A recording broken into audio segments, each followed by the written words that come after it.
Council, we've made great strides. We've cut the budget by a couple $1 million this year. We've added fire and police positions both last year and this year. We've added paramedic training for existing firefighters this year. We've allocated $20 million of our reserves to acquire parkland, which is desperately needed here in Johns Creek. And we've accelerated the neighborhood repaving program from 8 years to 4 years completion. And by tomorrow, we'll complete year 1 of our neighborhood schedule on time, and the quality, I think, surpasses everybody's expectations. My career, my life is about leadership. I spent 22 years in the Navy, retired as a commander, and led large and small organizations in the military. I was a senior officer with AT&T in Los Angeles and ran a sales force that covered the business market over the 11 western states, 600 people. I worked for George H.W. Bush for 7 years, and in my final 4 years with him, ran an organization with 10,000 people across the nation. So I know how to lead, I know how to contribute to this community, I know how to help make Johns Creek a great place to live in the future. So I ask for your vote. Thank you.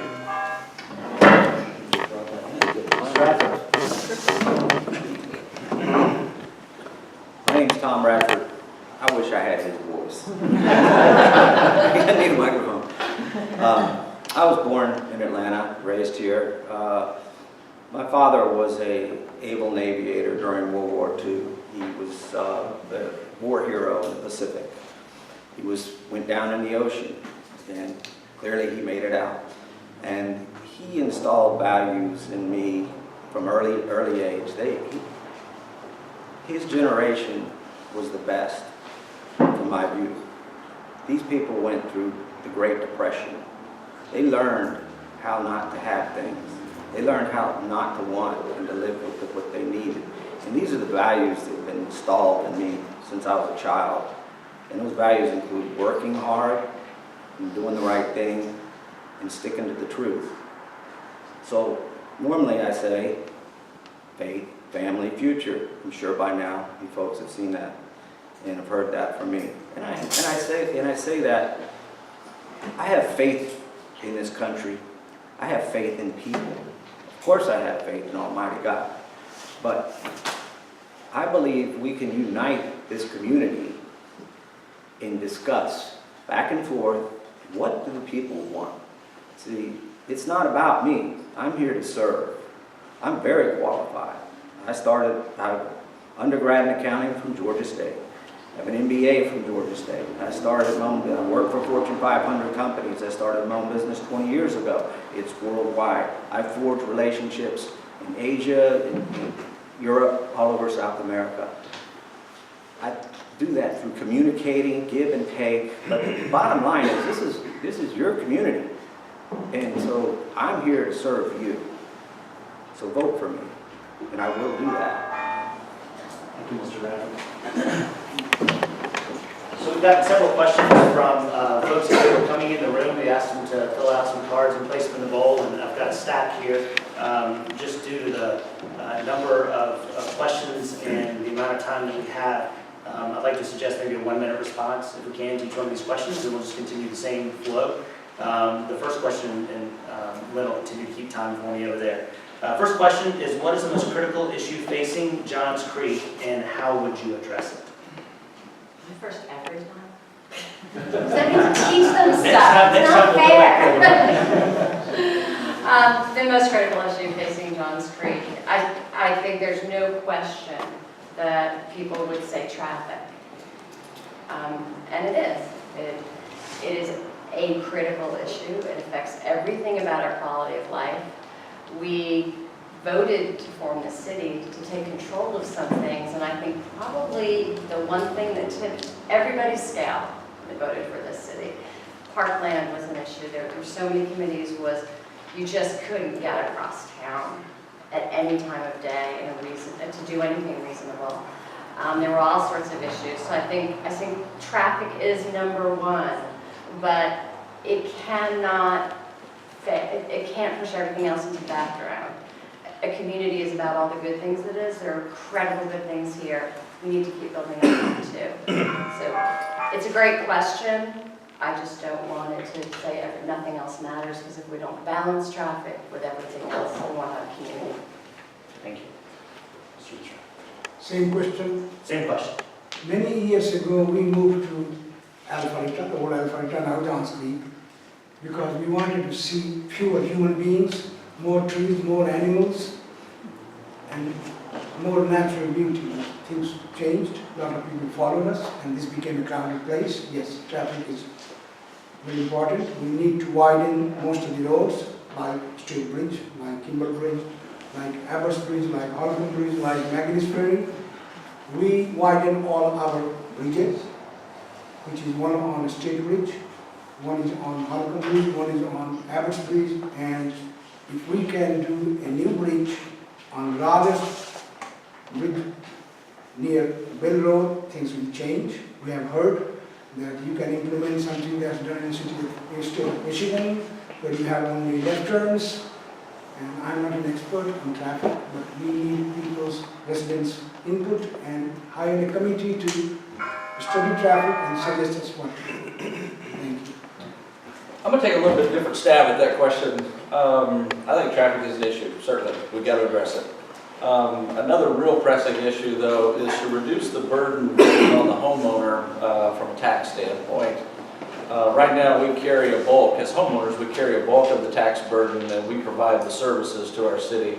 If we could shift that balance by attracting new businesses, different businesses, and I'm not talking about massage parlors and nail salons, we should be the most relaxed, well-manicured city in the country.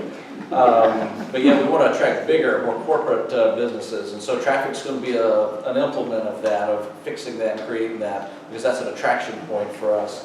So if we can shift more to the tax basis to a business, to the business community, it'll take the burden off of us, and we'll have a lot of resources to address some of these other parklands, traffic, all the other things that we have talked a lot about. You'll hear a consistent theme through my forum tonight, but I'd like to allocate the surplus to highly prioritized capital projects. We need to synchronize the lights better on McGinnis Ferry, 141, things of that nature. We need to look at alternative intersections like continuous flow intersections, parallel flow intersections, even roundabouts. Sorry, Sergeant Road folks, if they're wide enough, they do work. So we got to consider all these options, synchronization, allocating the surplus, and even widening roads in some instances. Thank you. Well, in the last 90 days, I've engaged more than 2,100 families here in Johns Creek. And I personally knocked on their doors, and universally, majority of them, they're actually quite happy with what's going on in the city, except traffic. I just want to lay this out. I'm the only, I'm a small business owner, and my business is in construction. I'm the only person who have actually built park and built thousands and thousands of feet of sidewalk. And I believe I can bring value to the city. One of my abilities is to listen. I listen more than I talk. And I think the way that I listen, I want to digest what I have absorbed. But one of the things that we have to gather all the opinions from the experts and to come up with a comprehensive solution for our traffic issue. And keeping the, having a balanced growth, both residential and commercial development will be a key things that we have to do in order to make that happen. Mr. Harper? You are going to hear a common theme among everybody, which is definitely traffic. And yes, all the solutions presented so far have been great. I mean, finishing ITS, synchronizing lights, fixing sensors on lights, the new center, the traffic center that it's on the 4th floor of City Hall. It's awesome. If you haven't looked at it, it's an amazing sign. The liaison that we have with Waze, it's a great step into the 21st century. Technology will definitely help us. Also, I think one of the issues that Johns Creek faces is apathy. Mr. Mayor, you're here. How many times have you had your house full when you have a city council meeting? Not that many, I wonder. We should be able to get government to the people. We should be able to market government to the people so that we create true engagement. Thank you.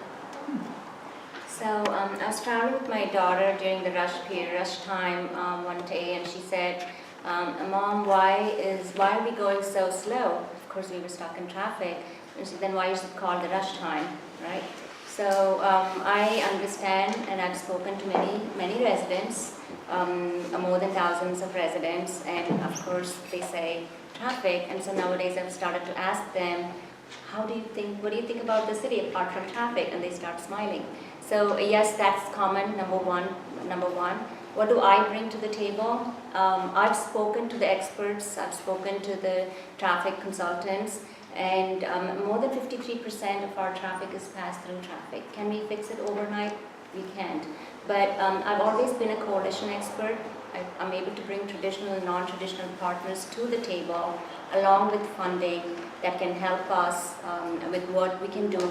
Partner what the City Council is already trying their best to fix traffic with the amount of funding that we already have.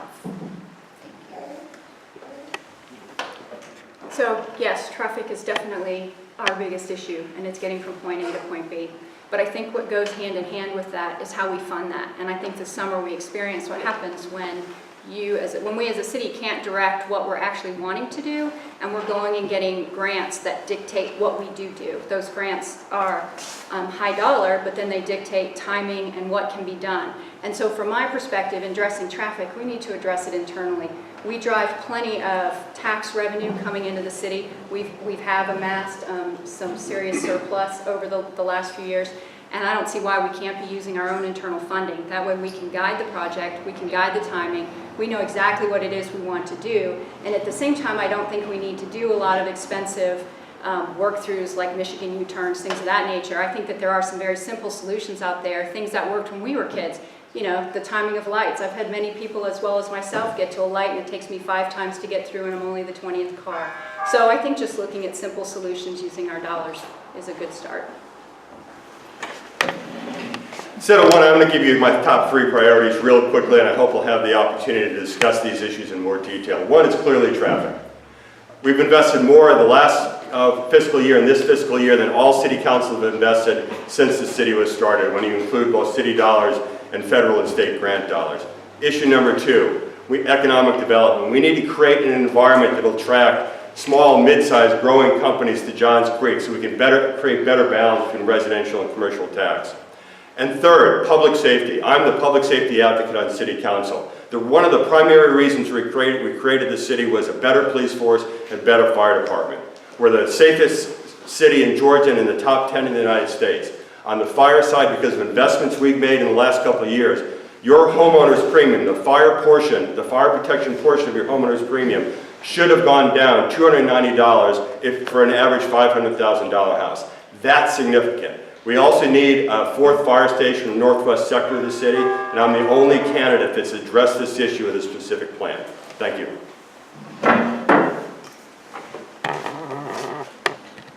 Well, I agree with everybody. I agree with Steve. The safety is the most important thing, and our police department, fire department is doing an excellent job. They really are. The traffic's the 800-pound gorilla in the room. I mean, we all know that, and we need to engage with each other to come up with solutions. But the solutions go further than just the city. We're controlled by the county and the state as well. And there's lots of things that the mayor and the council has no control over, the state roads, the county roads. I believe that Fulton County is, as long as we're under Fulton County's grip, it's going to be very difficult to get things done. So I intend to unite with the neighbors, and we need to readdress and forge Milton County. We need to control our own destiny, and that's the way to do it. And that's a big job, and I'd be happy to take it on. So vote for me, please. Thank you. Next question, and we'll start on that end and come back this way. Since we're here in Newtown Park, and the Parks and Rec plan has just been released as far as the initial recommendations and it's been presented to the City Council, what do you see as the issues and needs for Johns Creek Parks and Recreation, and how should they be addressed? Mr. Radford. Well, as far as the park, this park is awesome. I mean, it's off the charts, and we put a lot of money into this park. The location is right next to Roswell. I had posed the question: what is the ratio of attendance of our neighbors versus the people of Johns Creek, and we're going to be investing millions of dollars and projected millions and millions of more in this park. I have to ask, how much of that return are we seeing as citizens? Now, perhaps we should charge some kind of, I know we want to cooperate with our neighbors, but there perhaps should be some type of fee for people that are not Johns Creek citizens, seeing how we're funding this magnificent park. Or we need to reconsider where we allocate those funds and perhaps get them closer into the central part of the city. And that's a good opportunity to have some ethnic development, different kinds of restaurants, an area, a city center, but it's one that it's a combination of government, private sector, and the people put it and form it and bring it together. Thank you. Vote for me.